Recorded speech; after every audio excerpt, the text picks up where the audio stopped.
नमस्कार मित्रांनो, आज आपण या व्हिडिओमध्ये राज्य सरकारच्या अन्नपूर्ण योजनेबाबतीत संपूर्ण माहिती देणार आहोत, ज्यामुळे लाखो कुटुंबांना लाभ होईल। या योजनेचा मुख्य उद्देश राज्यातील गरजू व गरीब कुटुंबांना स्वच्छ आणि सुरक्षित इंधन पुरवणे आहे। याबद्दलची आपण संपूर्ण माहिती जाणून घेऊया, जसे की या योजनेचे फायदे काय काय आहे, कोण कोण लाभार्थी या योजनेसाठी अर्ज करू शकतील आणि या योजनेअंतर्गत तुम्हाला काय लाभ मिळणार आहे, याबद्दलची आपण संपूर्ण माहिती जाणून घेऊया। तर चला व्हिडिओ सुरू करू। मुख्यमंत्री अन्नपूर्णा योजना ही महाराष्ट्र सरकारने सुरू केलेली एक महत्त्वाकांक्षी योजना आहे, ज्यात राज्यातील गरीब कुटुंबांना मोफत गॅस सिलेंडर दिले जाणार आहेत। या योजनेचा उद्देश महिलांच्या आरोग्याचा विचार करून स्वच्छ इंधन वापर वाढविणे आणि पर्यावरणाचे संरक्षण करणे आहे। भारतीय समाजात अनेक कुटुंब अजूनही पारंपरिक इंधनाचा वापर करतात, ज्यामुळे महिलांच्या आरोग्यावर वाईट परिणाम होतो। धूर आणि प्रदूषणामुळे अनेक महिलांना श्वासाचे आजार देखील होतात। या समस्या लक्षात घेऊन महाराष्ट्र सरकारने स्वच्छ इंधनाच्या स्वरूपात एलपीजी गॅस सिलेंडर मोफत देण्याची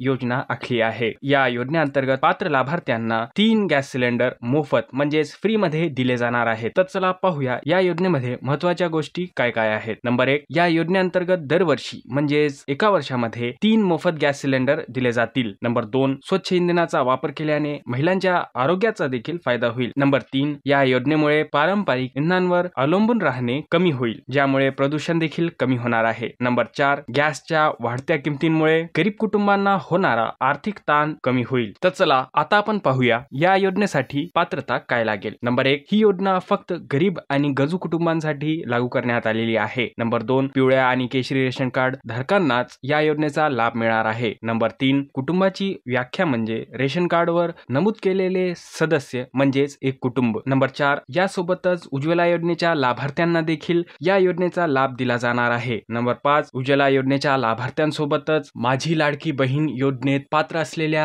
महिलांना देखील या योजनेचा लाभ दिला जाणार आहे, म्हणजेच 3 मोफत गॅस सिलेंडर दिले जाणार आहेत। ही अन्नपूर्ण योजना 52 लाख कुटुंबांपर्यंत पोहोचणार आहे। यामुळे महिलांच्या आरोग्यातील सुधारणा, पर्यावरणाचे संरक्षण आणि स्वच्छ इंधनाच्या वापरात वाढ होईल। आता या योजनेबाबतीत एक अत्यंत महत्त्वाची गोष्ट आपण जाणून घेऊया। या योजनेचा लाभ घेण्यासाठी एलपीजी गॅस कनेक्शन हे महिलाच्या नावे असणे अत्यंत आवश्यक आहे। आणि दुसरी महत्त्वाची गोष्ट म्हणजे 1 जुलै 2024 रोजी पात्र होणाऱ्या लाभार्थ्यांनाच या योजनेअंतर्गत लाभ दिला जाणार आहे। आता नंबर 2, 1 जुलै 2024 रोजी नंतर विभक्त केलेल्या शिधापत्रिका धारकांना देखील या योजनेचा लाभ दिला जाणार नाही। मित्रांनो, हा व्हिडिओ शेवटपर्यंत पाहिल्याबद्दल धन्यवाद।